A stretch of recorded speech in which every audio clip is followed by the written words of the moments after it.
George Lyon, Liberal Democrat MEP for Scotland. The Faroe Islands have initiated a dispute proceedings really at the World Trade Organization. What do you make of it?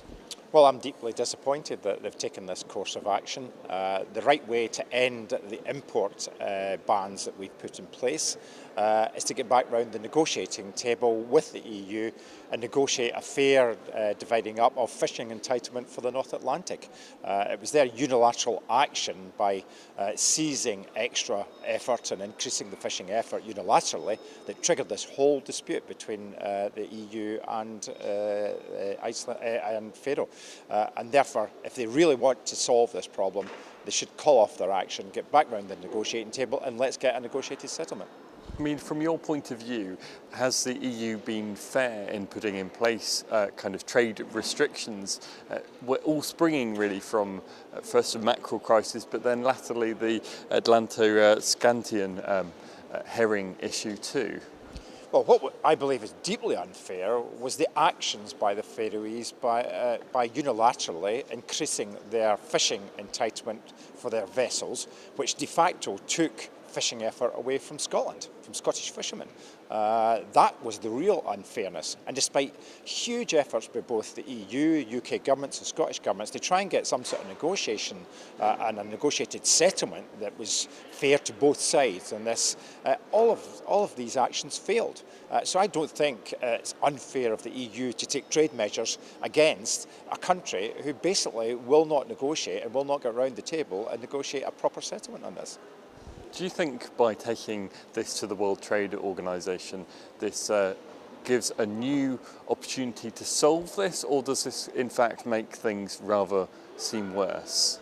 I don't think it takes us forward at all. The Faroese are in denial about the need to negotiate a fair dividing up of the available fishing effort for the North Atlantic in both on herring and in mackerel.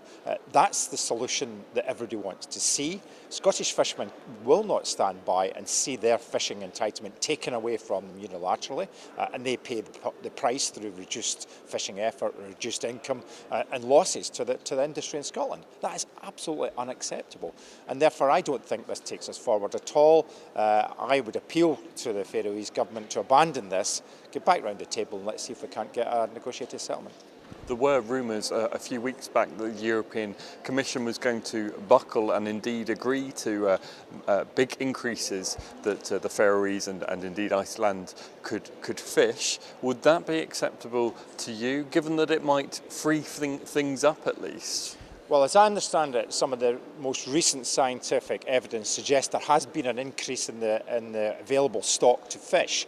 So I don't think I would be in any way object to an increase, but it must be done in a fair and equitable manner to make sure that it's not Scottish fishermen who pay the price for a big increase in fishing effort for the Faroese and Icelandic fishing fleets. That is unacceptable. So yes, there may be some scope to increase fishing effort, but it must be done for both sides of the argument. It can't just be done on a unilateral basis and giving everything to those who have, by their very actions, instigated this whole argument in the first place.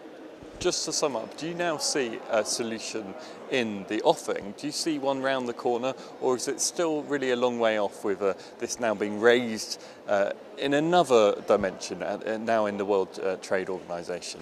I think this just raises the ante again and actually does not pave the way to a negotiated settlement, and therefore I'm deeply disappointed about the actions they've taken.